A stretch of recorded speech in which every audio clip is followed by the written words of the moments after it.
Be on the quiet side until we give you the go. The first thing we're going to do here is we will start our recording, and then no need to do anything until then the second step will be to go live on Facebook. So this is all just background behind the scenes. Sit back, relax, and we got this. Talk amongst yourselves. Recording in progress. Yes, thank you so much. We are recording now. Okay, hi. Yes, so we'll be doing now the Facebook Live section, and then that'll be another moment. Thank you for your patience.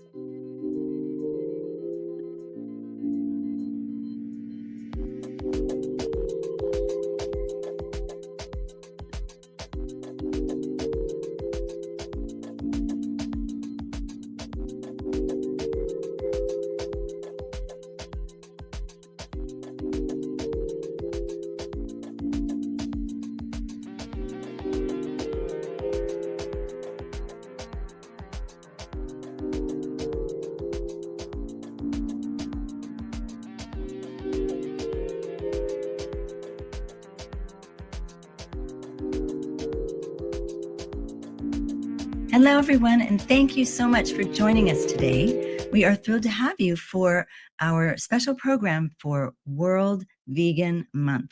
My name is Lisa Levinson, and I'm the Campaigns Director for In Defense of Animals. And I'm here with some of my colleagues today. We've got Mary Easonsey, who's with our development team. Hey, Mary. Hi, everybody. And we have Lia Wilbourn, our farmed animals campaigner, who is going to introduce our special guest speaker today. Hi, Lia. Hi, everybody. Thanks, Lisa. And we have, now I'm going to read her fabulous bio a little bit later, but hi, Crystal, Dr. Crystal Heath. Good to see you. Do. All right. So first, I'm going to talk a little bit about what In Defense of Animals has been doing, and also in regards to a lot of what Crystal has been working on.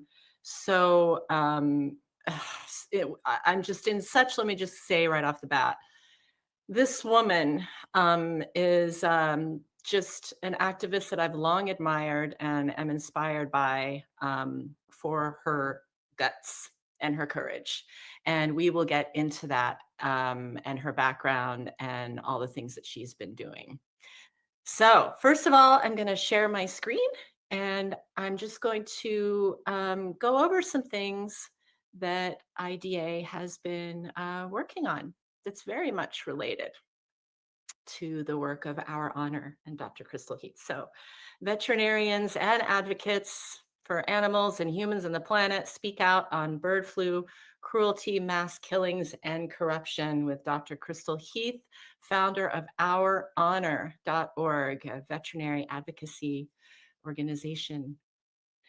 So this was right around when I started with IDA, but back in March of 2024, of course, the bird flu epidemic had been getting worse and worse. There was a convention in San Francisco at the Marriott Hotel, the Animal Ag Tech Summit. And a bunch of us showed up and decided to try to attend this conference and get inside and hear what was being discussed. It was open, the doors were open. We went in there very professional, and just were ready to ask some very pointed questions. And nobody was letting really the public speak. And so eventually we had to get louder, and we knew we were going to get kicked out because this was the subject we were bringing up that they didn't want to really discuss, which is bird flu and ventilation shutdown, which we will show you more about that in a moment. The horrific default now for mass killing animals due to bird flu. So that right there on the bottom to the right, that was finally me having to hold up a sign and just say, stop the bird flu bailouts, fund a plant-based food system, a slaughter-free food system, and some of my colleagues there. Then in June of 2024, we went to Sacramento. We joined with some other advocates and members of the Sacramento Vegan Society, including the amazing, on the right there in pink, that is Linda Middlesworth, who I think Crystal has met also and talked to, but she is otherwise known as the Vegan Mentor. And at this convention, we weren't able to get in. It was not open to the public, and you had to pay and sign up way far in advance. And the tickets were, just we weren't willing to pay. And so we went and we tried to see if we could talk to anybody, and nobody was really talking to us. So again, we had to get louder. And Linda just, as the doors opened and all of the people came out, the speakers were nowhere to be seen, but we just started also getting that same message across, that about the subsidies, and asking these pointed questions about why is animal ag continuing to bail out the dairy industry, the egg industry, the chicken and meat industry, while putting us all at risk for another pandemic and also mass killing animals. So we've done a few alerts around these themes. The dairy industry must comply with bird flu testing to prevent a pandemic. Things were just getting out of hand, and the former CDC director had stated that a pandemic from bird flu is inevitable. That was Dr. Redfield. And then, wouldn't you know it, the next month, at the California Farm Bureau, there was a big meeting of the Cattle Health Task Force. And then also the lead veterinarian of California was there, and that was open to the public. So some of us also went there, and we had planned about 4 different talking points. Each of us wanted to just simply ask some questions, and we waited very politely, professionally for a few hours, and then bird flu was brought up, and they were just kind of glossing over the subject. And my talking point was just kind of saying, is this our plan? Are you going to just keep continuing to use ventilation shutdown? And I had to spell out what it is and the cruelty of it, and just asked, what is their plan how are they going to keep doing this? They keep continuing business as usual, and nothing's changing. And this industry, especially the dairy industry, keeps getting bailed out. And at that meeting, we found out that over half the dairy herds at that time in California were under quarantine.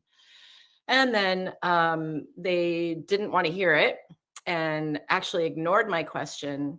And then, one of the executives stormed out and basically said what I was saying was BS.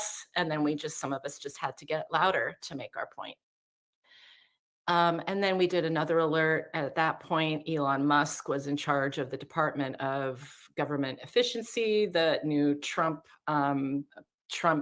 program department that he created when he came back into office. And the irony is it's supposedly to cut mass waste in government.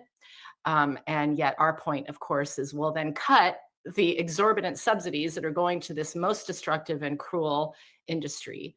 And our taxpayer dollars are funding animal cruelty, environmental devastation, the threat of future pandemics. And the Stanford report came out with a study that 800 times more subsidies go to animal ag than to animal-free and plant-based alternatives.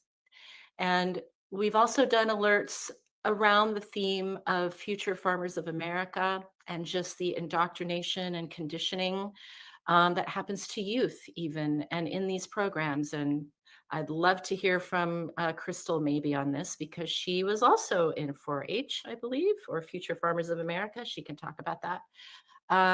But we did 2 alerts. One, this goat on the left, that's Cedar the goat. This made headlines over a year ago.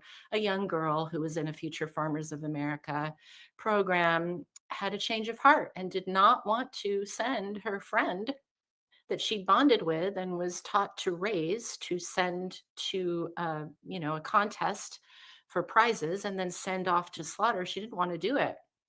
And her mother said, okay, honey, you're right. And they simply wanted to take Cedar out of the competition. And this became a huge big deal. And Animal Ag basically said, no, we have to make an example of this. We can't allow even one person to just take out their animal because they feel sorry for their animal. And so the authorities came down, they took the goat away from this crying girl, and they sent the goat, and the goat was slaughtered. And then we did another alert to expose birthing shows at state fairs, just another aspect to Future Farmers of America. These state fairs in general help to promote animal ag, and the idea that everything is fine and dandy here, and look how well we treat our animals. And they actually forcibly impregnate these mothers on schedule so that when they arrive at the fair, they then induce them to give birth. This is called the Miracle of Birth Center at the Minnesota State Fair. The babies are taken from the mothers in front of spectators. It's seen as entertainment, and the mothers taken from the babies, and all these animals are eventually slaughtered too. Then we had another alert, government response to bird flu is inadequate to prevent a pandemic. And that is a photo that Crystal took herself. She's taken it upon herself to go and document what's really going on, like in the Central Valley, and the dairy herds who have been infected with bird flu, and some of them dying. And I figure she'll probably talk about that. But then the next month, the USDA allocated an extra $1 billion to the poultry industry amid bird flu and the spikes in egg prices. And yet it's a virus driven by animal farming itself. So because November is World Vegan Month, we got to have 2 of these webinars this month. Last month we had Dr. Silas Rao. Today we have Crystal Heath. And just a reminder that we have our ongoing support group every Thursday, once a month on a Thursday. That's with Lisa Levinson, but this month it's going to be on Thanksgiving Day. And then we have our Vegan Mentor Support Group, which is the second Monday of each month at 4 p.m. Pacific time. And we have our alert now that we collaborated with Crystal Heath and Our Honor on to urge the American Veterinary Medical Association to reject ventilation shutdown and the mass killing of animals. She'll be getting into that too. We also have another alert that happened right after that that's gone out to target the Centers for Disease Control as well on the pandemic threats that heighten as bird flu spreads, and the subsidies are driving the risk. So, okay, lastly, before I introduce Dr. Crystal Heath, this was a video that went with the alert that we collaborated on. And this video, in large part, also thank you to Animal Outlook. They were able to get this footage from an experiment that was done to test out ventilation shutdown. And so this is just a little video that goes with the alert, but a little warning, it's upsetting, but this is the truth that has to get out there, which is why we put it together for you.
Okay, thank you everyone for attending and for your support.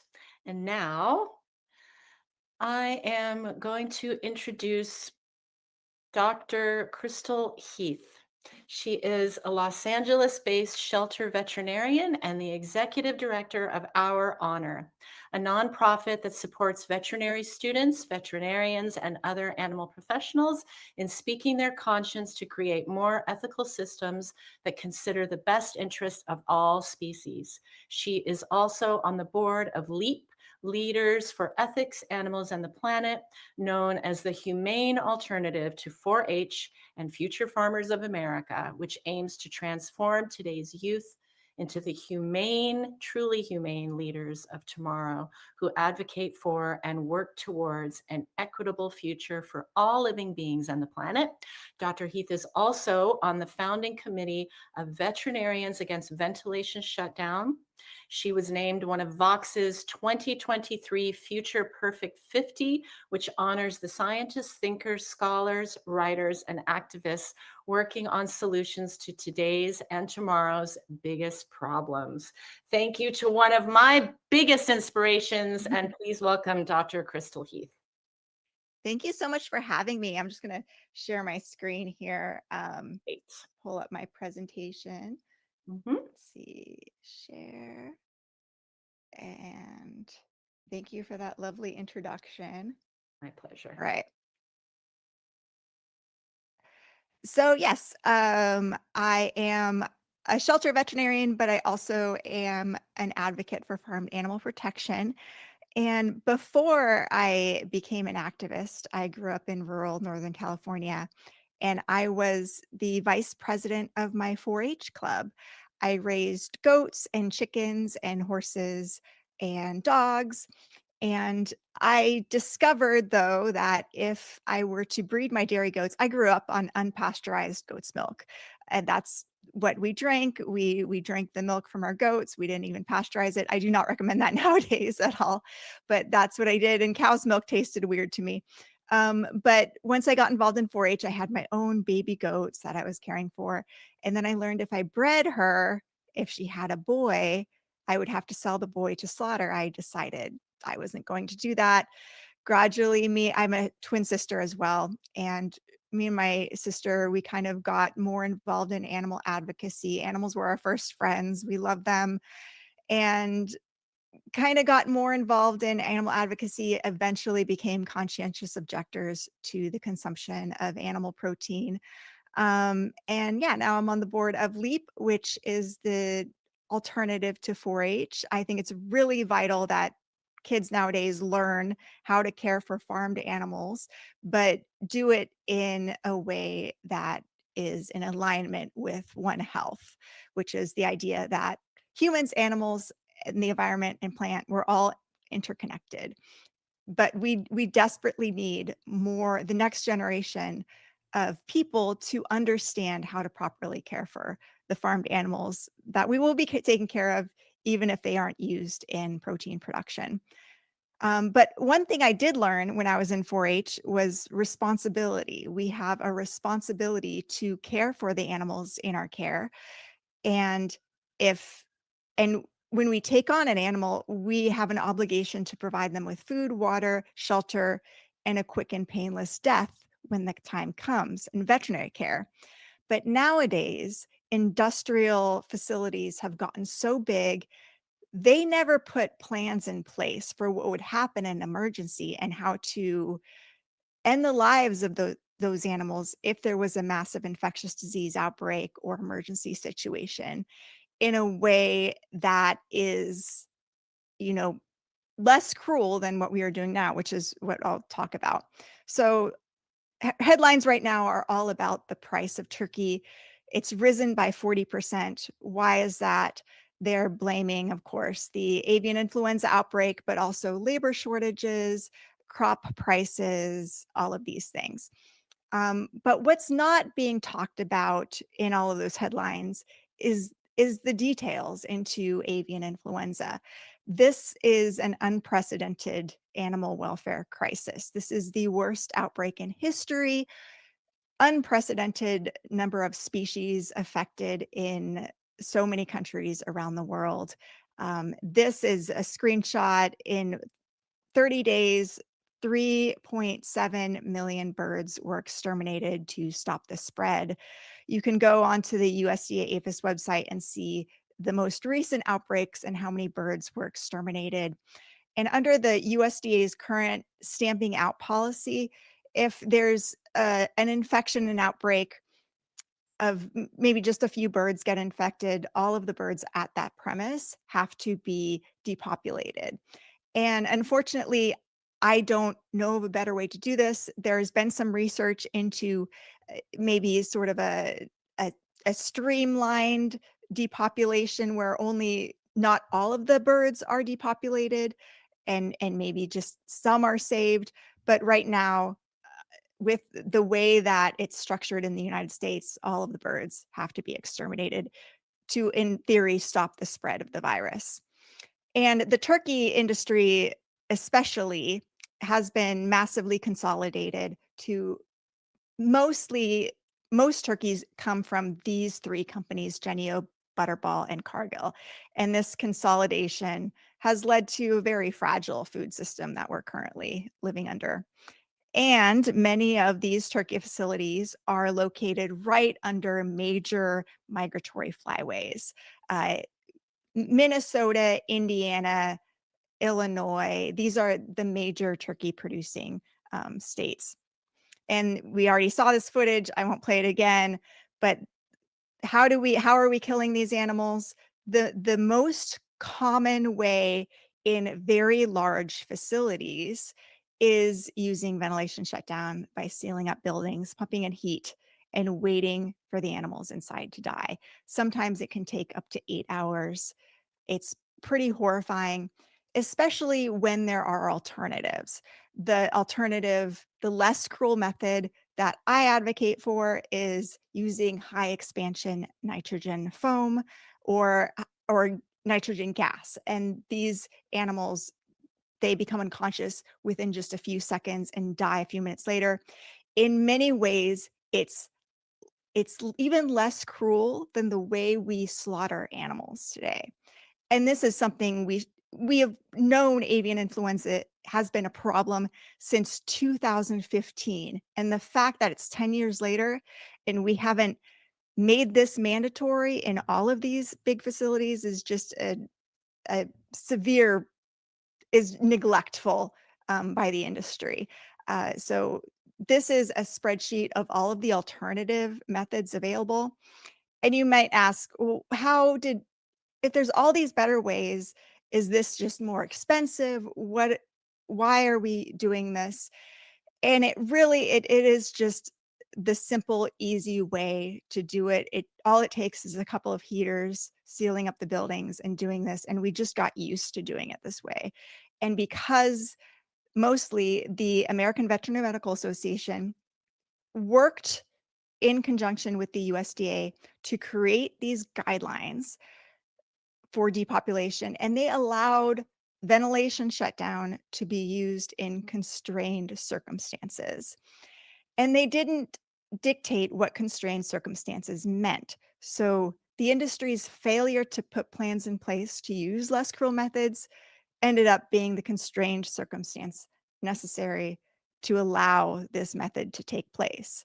And unfortunately, people in AVMA leadership viewed any criticism of this practice as who are harming the profession and harming our colleagues who were doing this difficult work of depopulating these animals. This is work that had to be done, but any criticism of the methods was viewed as an attack on our colleagues. And so these conversations just weren't really allowed to be had, and they were shut down. And a lot of my colleagues, not knowing any better, just deferred to like, well, I trust my colleagues working in food animal medicine. This must be the only option for them. And they also were led to believe that if we took away ventilation shutdown, if the AVMA reclassified it as not recommended, then there was nothing else that they could do. And that their hands would be tied, and that would lead to even worse animal welfare outcomes. More birds would get sick with avian influenza. So we really didn't look at this rationally, and the PR machine of the industry was so good that they really just batted down any criticism of these practices. So how did this come about? It was a $36,000 grant from the USDA to the AVMA to create these guidelines for the depopulation of animals. And these guidelines mean that when producers use methods that are in these guidelines for exterminating their birds, they will get USDA indemnity payments for the loss of their birds. So we taxpayer dollars pay them, whether we buy their products or not. We are forced to pay these companies who kill their birds with ventilation shutdown, because that's the USDA policies. Any method used that's in the AVMA guidelines, they will be reimbursed for. And there's also the issue of the industry knew that ventilation shutdown was not really in alignment with animal cruelty laws. Obviously, like in Minnesota, there's a law that you cannot house a farmed animal in a building without fresh circulating air. That's against the law. But now that it's in the guidelines, potentially they're less vulnerable to animal cruelty violations. So this is a FOIA document, a FOIA email that we got that says, I did suggest our state execs study animal cruelty laws to determine if there would be liability to prosecution if they practice VSD or even mass euthanasia. This was in response to the killing of pigs during the COVID-19 outbreak. They were worried that they would be prosecuted for doing this. So they mass exterminated these pigs because of the slaughterhouse bottleneck that occurred, because many workers were sick. There weren't enough shackles on the slaughter lines for these pigs to go to, and there was overcrowding. They were starving the pigs to try to decrease the space and the weight, and then they ultimately decided that it would be best to end their lives, and they did so. Hundreds of thousands of pigs, potentially millions of pigs, using ventilation shutdown. This is another email I got, and this is them doing their PR spin to try to legitimize ventilation shutdown during this time. And this is in response to the AVMA's statement about it. And this is Harry Snelson, who's the executive director of the American Association of Swine Veterinarians.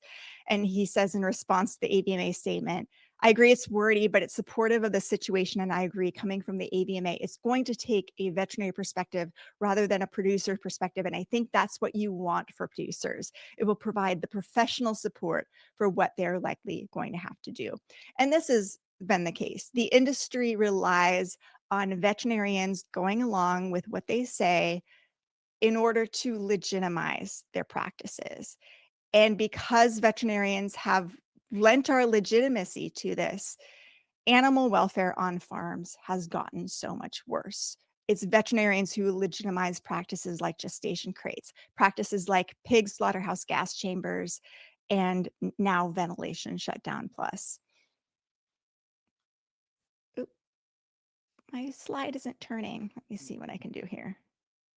My thing's frozen. Oh, there we go. Okay. Oh no. I'm going to try this again. I'm going to stop my share and try to share it again.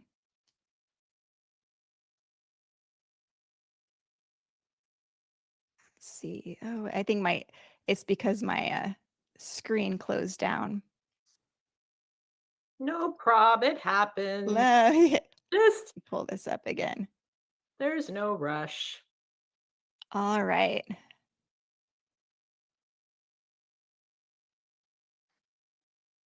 Share. Nope. Oh, hold on. That was the wrong thing. Slideshow.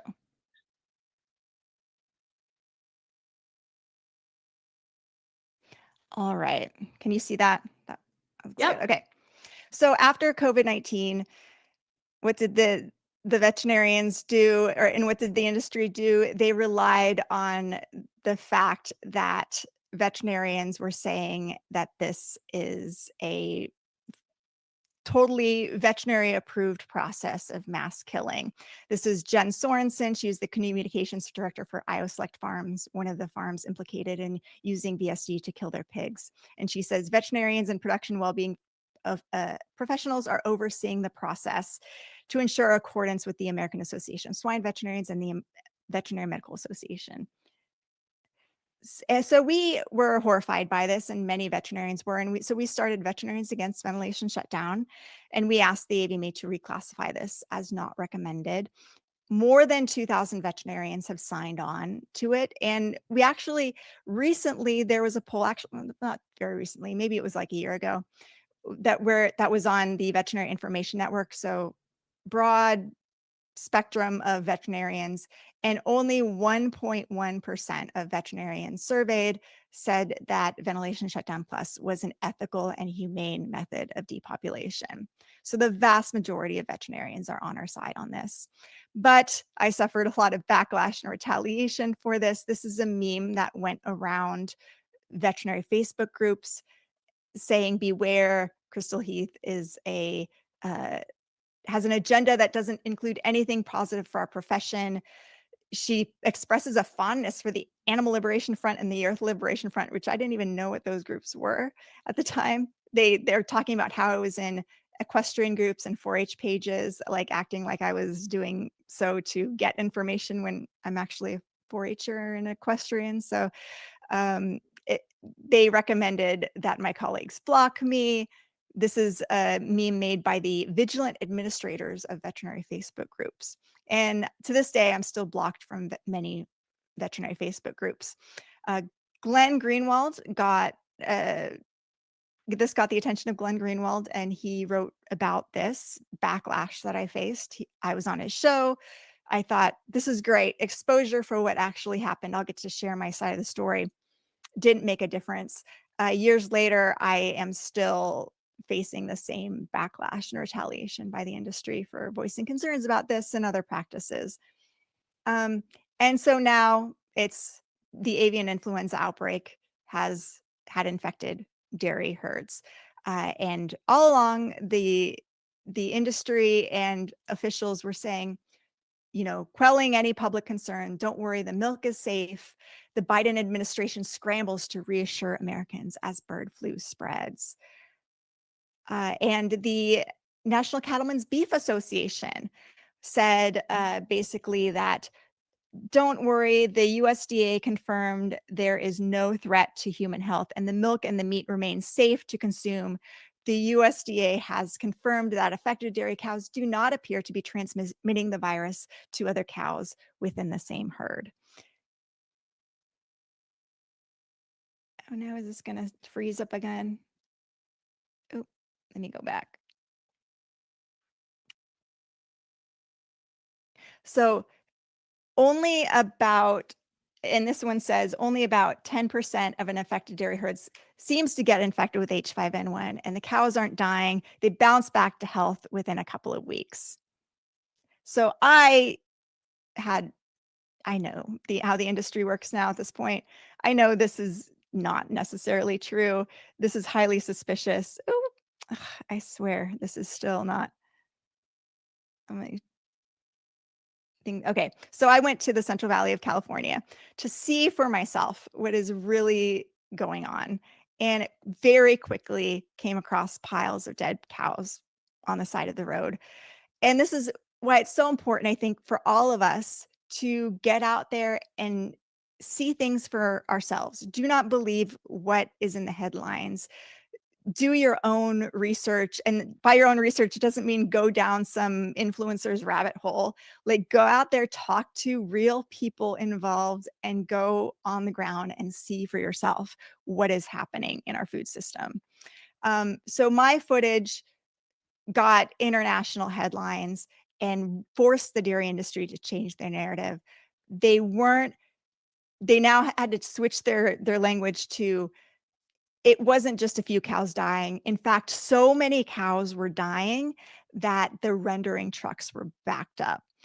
And this led to a Vanity Fair article where vets were saying how they were being bullied and retaliated against for encouraging testing of these dairies. They were being threatened with being fired if they pushed dairy producers to continue to test. But of course, I faced more backlash for this, which is classic. So this is a dairy industry Facebook page with more than 1 million followers, and they basically say this vegan veterinarian is going around taking pictures of your cows. One person said this vet should have her license revoked. Posting photos like this are a breach of confidentiality. If your medical doctor was doing this, they'd be facing criminal charges. I would hope that a human medical doctor would take pictures of piles of dead human bodies on the side of the road, like, because that would be pretty horrifying.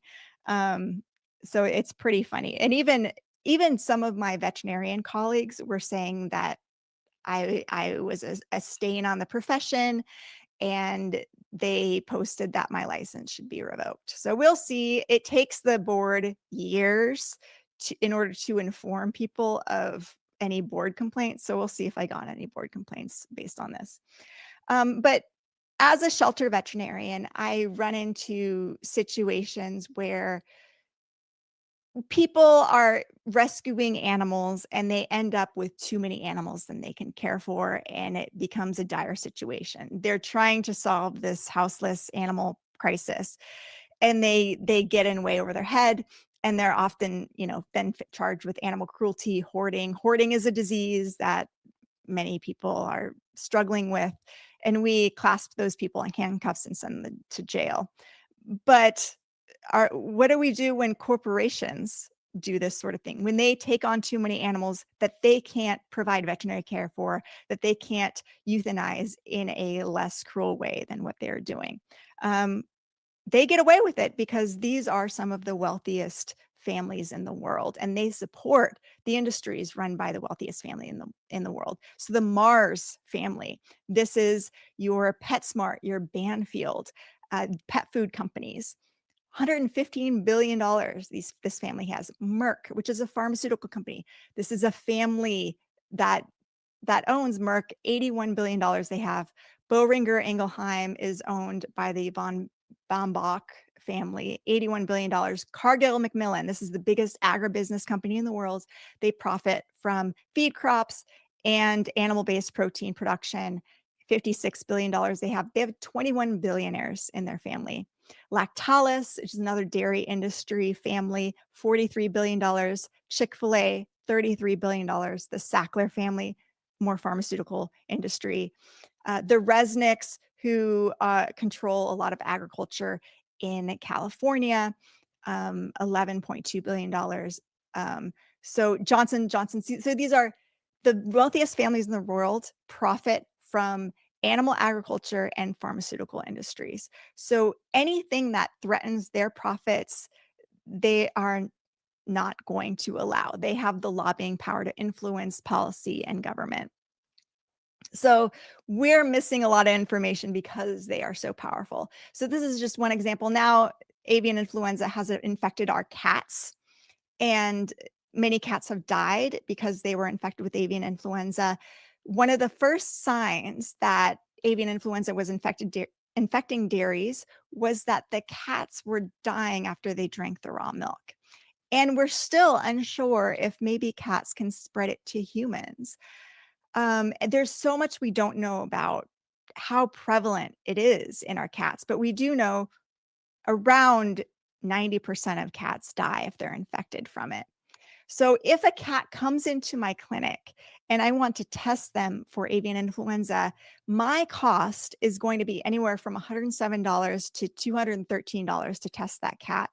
And so I have to charge the cat's human in order to compensate my clinic for the cost of running that test, interpreting the test, and everything else. So I'm probably going to charge $200 to $400 for that test. Meanwhile, if your dairy cow or your poultry flock is infected and you want to do a test, that cost is going to be around $4 to at most $92 to isolate the virus, which they don't do that. You can get away with doing the $4 test. And the government will reimburse you for the cost of doing that. And I think, why not allow that testing to be more widespread and diagnostics accessible? Because there's so much we aren't learning about the way that this virus is spread because we're not doing enough disease surveillance. in human beings and in our companion animals. So this is an example of some of the reimbursements that these dairies get, up to $2,000 per premises to reimburse them for the cost. And when a cow is infected with avian influenza, there is up to 1 billion virus particles per milliliter of milk. That's enough virus to infect tens of thousands of poultry birds. So imagine a fly landing on a bit of milk, having it stick to their feet, and then flying to a poultry facility, or that milk traveling on dust or leaves into the vents of or bird feathers into the vents of a poultry facility. And across California, that's exactly what happens, because this is what the Central Valley of California looks like. It's a patchwork of dairies and poultry facilities. So this dairy was infected at the end. This is Poster Creek Family Dairy, infected at the end of October. And then November 12th, Central Valley Eggs became infected. This is one of the nation's largest cage-free egg facilities. It's like, of course, this is happening. These dairies are infecting these poultry facilities. The industry says, the vast majority of infections are coming from wild birds, but we do know that dairies are spreading this to the poultry facilities as well in a certain number of cases. So what do we get for this? Jennie-O Turkey Store, multi-billion-dollar corporation, $120 million in indemnity payments to cover the loss of their birds. Herbrook Poultry Ranch, which just sold to JBS, $89 million. I think they got a lot more money after that. And then the Trump administration increased the indemnity payments for egg producers from $7 a bird to $17 a bird. And this virus just kind of encourages more consolidation, because if you have a small, Herbrooks is pretty big. They had multiple facilities, but they were all infected, and that really kind of crushed them financially. And they were ripe for the picking for JBS to come in and buy them up. So we're just kind of incentivizing more consolidation and more disease outbreaks with these indemnity payments. Meanwhile, if you want to conscientiously object to these industries, or if you want to buy local humane meat, eggs, milk, whatever, you're still forced to pay the companies with the worst animal welfare practices. This is a dairy industry study. 73% of dairy revenues come from some form of subsidy.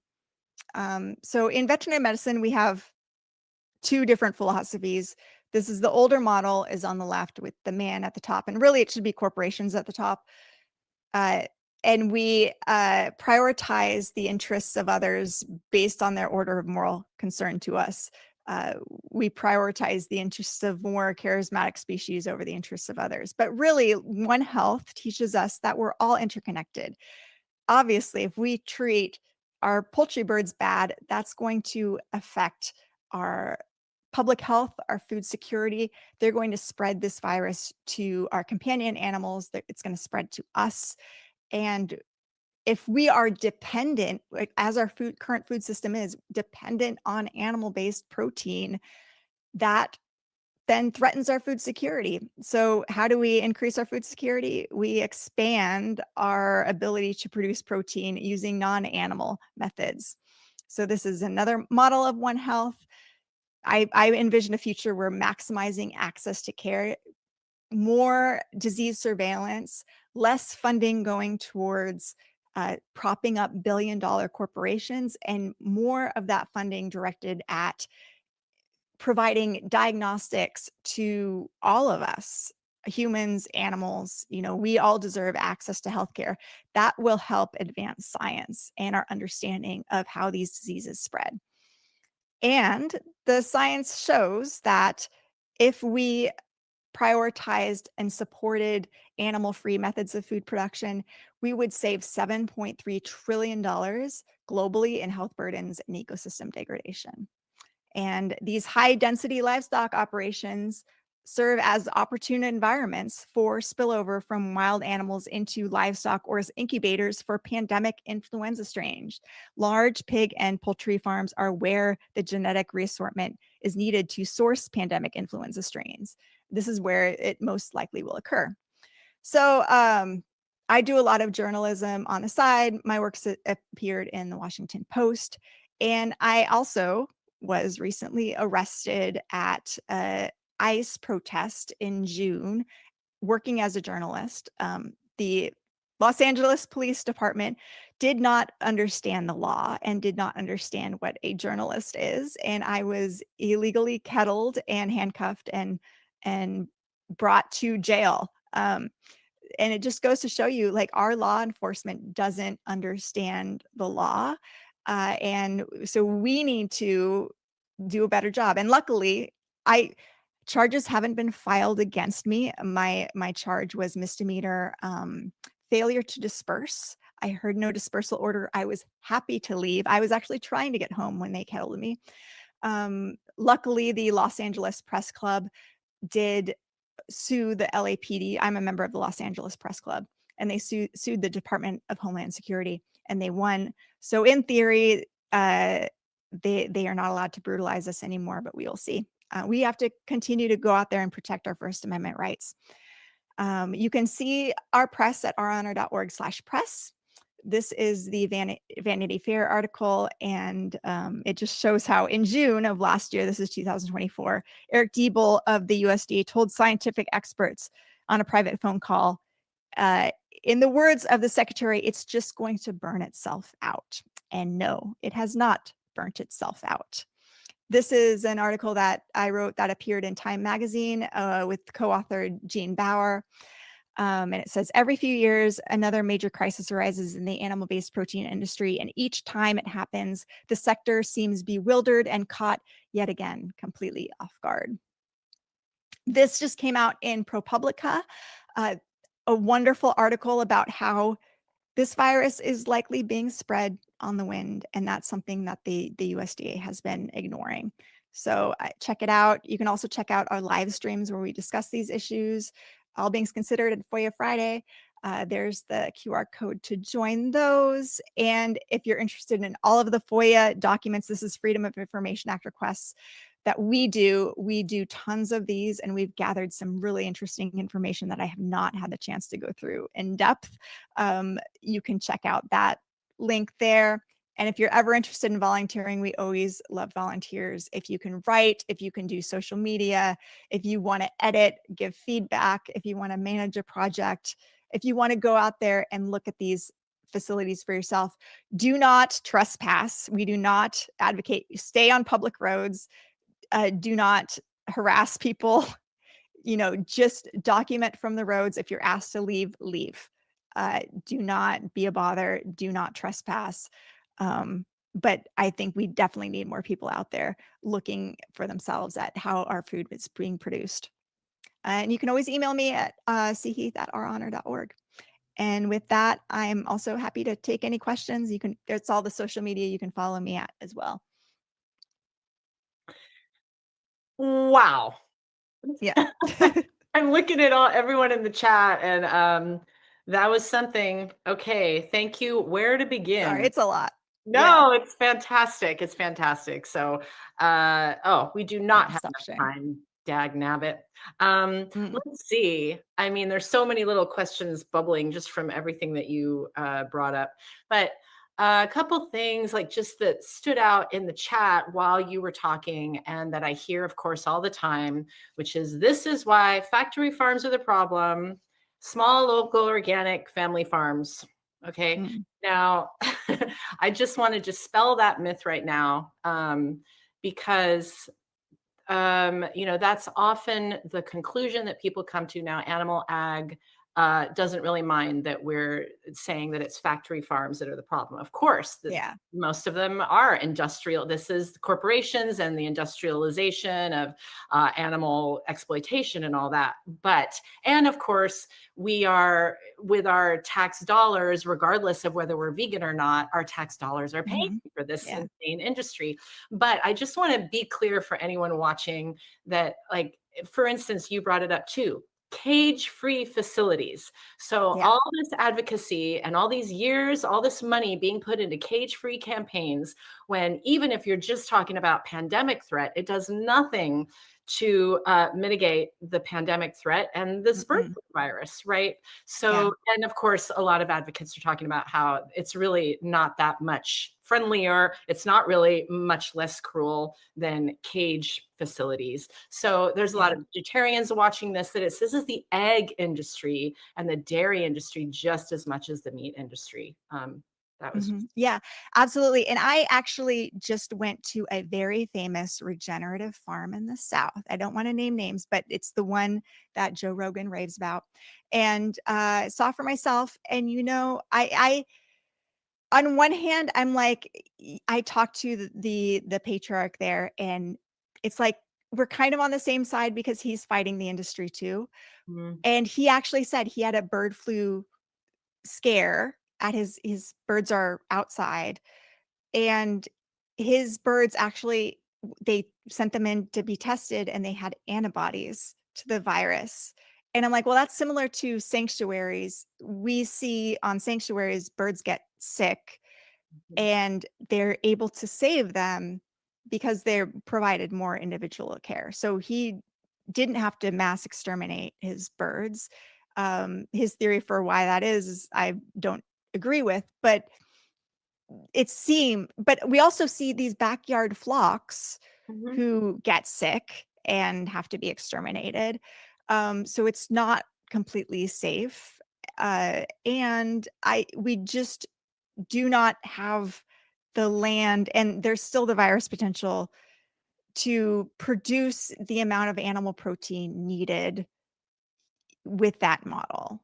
Right. And I still saw some welfare concerns associated with the way that he was producing animals. And he's got chickens and he's got pigs and he's got cows. And I'm like, he doesn't do dairy, so there's that. But like pigs and avian flu, like that's a big concern. They're a mixing vessel. They're going to help the virus mutate and spread to humans. So I is there any disease surveillance of these pigs? I wonder. Like I would love to test them to see Yeah. what's going on there.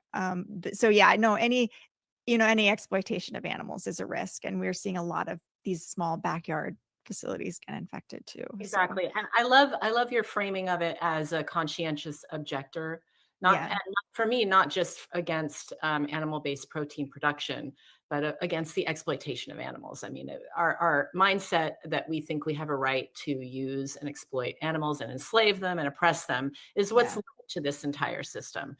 So anyway, Anytime we have this idea that like some are more important than others, there you go. then we run Hierarchy. into problems. The Yep. only people who benefit are the ones at the very top. The Cargills benefit from that. Yes. Anytime, and this is so true in the veterinary field too. It's like the people in charge of the AVMA are more important than little Crystal veterinarian. And it's like, does that benefit the veterinary profession at all? No, because we're all at risk of being ostracized and smeared. And this is the same thing. If you're an activist, this is a huge problem in activist circles as well. I've been bullied, retaliated against, and ostracized by animal activist groups as well for voicing concerns about men in power. Mhm. And that same philosophy of some people are more important than others that exists in activism, like that person's a hero and they are more important than the lowly activist who isn't a hero. It leads to the same problems. Right. It's just these hierarchy Mhm. systems. Um, yeah, absolutely. Oh my gosh, wrote all these notes. So, um, oh, and also this issue of, can you talk a little bit about, because of course we know, like, the things that the talking points that we need to get across to the public, like they should be angry at this industry, not at those, of course, who are just simply telling the truth and exposing what's happening, but not just the cruelty, of course, and that they're putting us all at risk for another pandemic. They are prioritizing their profits over putting the entire world at risk for another pandemic, which has been said, if it does happen, which it's sounding like it's inevitable, up Yeah. to 10 times, if not worse than COVID, and up to 50% mortality rate. So animal ag, the entire industry, is basically wanting to shut all of us up to allow their system to continue and to keep putting us all at risk. So these are things that we can get the public on board about. Like, be angry at these industries that are trying to make everybody quiet about the truth of this huge threat, and not just the killing, the mass killing, but then you have the lies, the marketing lies, and trying to convince all of us that it's all humane, and just as long as it says cage free or free range or small family farm, it's okay. So getting the public on our side, like, these industries are lying to us. They're tormenting animals behind the scenes. They're creating laws to shut us up, these ag gag laws. Can we just talk about that, or have you talk a little bit about that, Crystal, and the intimidation that you faced even as a veterinarian within the AVMA? Yeah. I mean, it's so frustrating, but I think a lot of activist messaging in the past has been very harmful because they present it as like, you have a choice and you can stop paying for this. That's not And going to do it. that's not true, because the industry, we need to show the world that the industry has denied us a choice. Right. We are denied food that aligns with our values. We are denied healthy food. 95% of us are fiber deficient. We're taught these thought-stopping cliches, and we're forced to pay the companies with the lowest animal welfare practices. And I talking to this regenerative farmer guy, he was like, I'm like, what's your answer? How are we going to change this? How are we going to stop the worst practices? And he's like, he thought that legislation wasn't the answer. It's all coming down to consumer choice.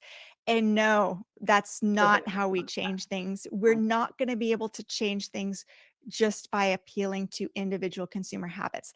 That's never been the answer. Sure, so a certain percentage of us will conscientiously object to this industry, but we also have to get active and change policy and enforce animal welfare laws and make it very difficult for the industry to continue committing corporate crimes against animals, because that's what's happening now. And this is where every shelter veterinarian, instead of going after the old lady who's hoarding animals because she got in over her head with rescuing, we can, especially in California, we have the authority to prosecute these industrial ag facilities for breaking the law. And I have filmed more than 100 dairies in California, across the world, across the country.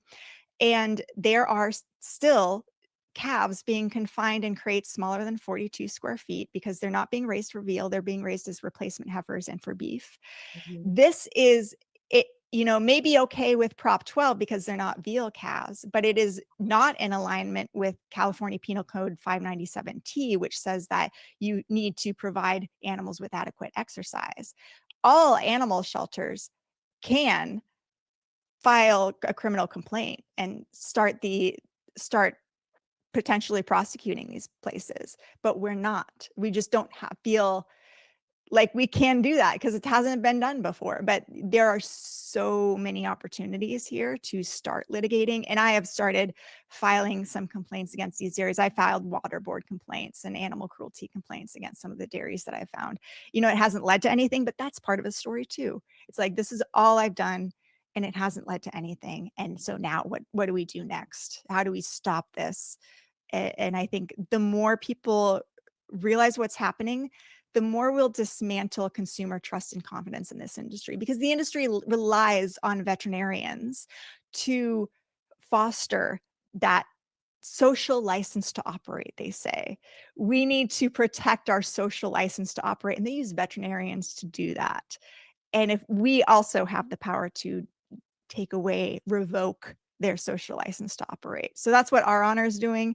And that's why I think we need to focus our efforts on empowering veterinarians to be the ones to solve that problem. We're told to small animal vets need to stay in our lane, and we can't criticize what happens in food animal because we have to let our food animal veterinary colleagues take care of that. But they're only 6% of the profession.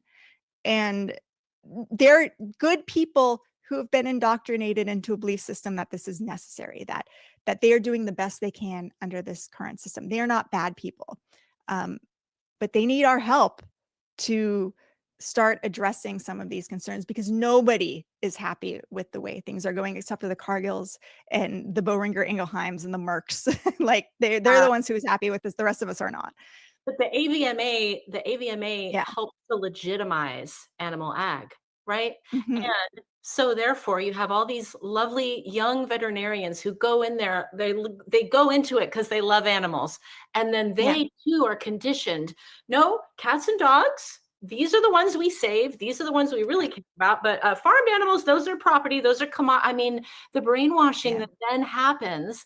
And then, of course, like what happened to you, they're all intimidated and ostracized Mhm. and then threatened with getting kicked out of the AVMA, which is, can you explain, isn't that the biggest? Yes. Yeah. Well, yeah, I'm still not kicked out of the AVMA. I'm still a member. The Oh, vast majority of like my colleagues who are really aligned with me though, they're like, this is why I'm not an AVMA member. I don't want to give them $1.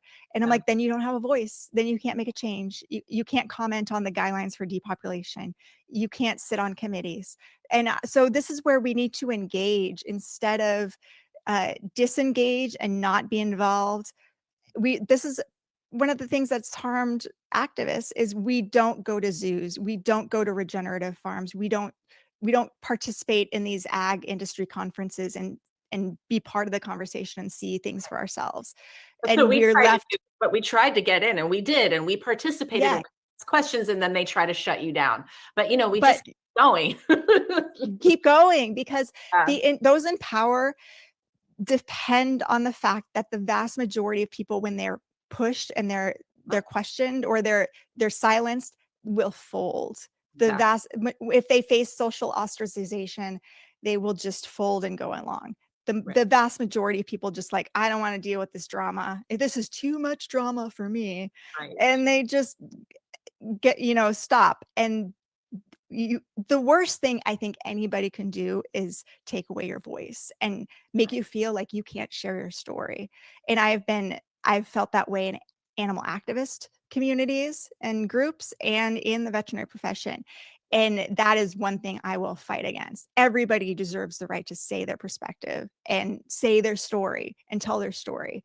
And let's hash it out. Don't silence people. Don't accuse people of infighting or gossiping, or like Right. these are all the toxic language that is That's used usually, to control oh, you're people. infighting to shut you up. Oh, Mhm. we can't have any Exactly. disagreements to shut you up. No, we're having Uh-huh. a conversation that's very important to have. Yes. And And most people, like good but people, want to be polite and yes, respectful. And you can be polite and respectful, can exactly. but you can also continue to push back and not be afraid. But they make you feel like, oh, I I must have said something bad. I'm not skillful enough in the way I'm communicating about this. I must have done something wrong. If I said it the right way, I wouldn't have faced this backlash and people wouldn't be so angry at me. Don't don't doubt yourself. Keep going. Like keep trying. I think it's so important. That's the number one thing we need to do. And I think women, especially right now, are finding their voice. And I'm really happy about that. Yes.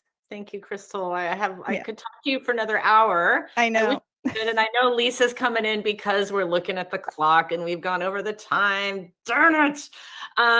But Crystal, your website, your organization. So what can people do? Go to ouronor.org, follow our newsletter if you want to get involved and volunteer. Email me, cheath@ouronor.org. I put a link in the chat, and I didn't share a lot of the gruesome photos. If you want to look at those, I have folders of photos that are in that link that I shared in the chat. So you can view my if you are watching this online and you don't have access to the link, email me. I can send you the photos. I also do photojournalism for We Animals, so a lot of my new photos will appear on We Animals as well. Wonderful. Fantastic. Well, we are incredibly grateful to you for sharing your wisdom and knowledge, and also inspiring other activists to speak out and to not be afraid that the knowledge is more important than the fear that we have.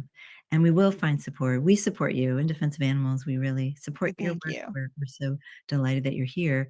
There are many questions, and what we could do is share some of them later. Lia may do a blog that could possibly answer some of these questions Yeah, for I'd everyone. love to. So Yeah. we'll be in Yeah. touch. We do want Yeah. to hear everyone's questions, and thank you so much for putting them in the chat and in the Q&A, and we can address them through. And also feel free to, once this video goes up, leave comments and put your questions in the comments on the video that Yeah. will up on YouTube. And then, yeah, we can continue the conversation there. Yeah, I'll try to go on there and say some more in Yeah, the great. YouTube. Great. Okay. Thank you, Thank you Crystal. so much for joining us for this World Vegan Month program, and to both of you for your incredible work to help farm animals. We really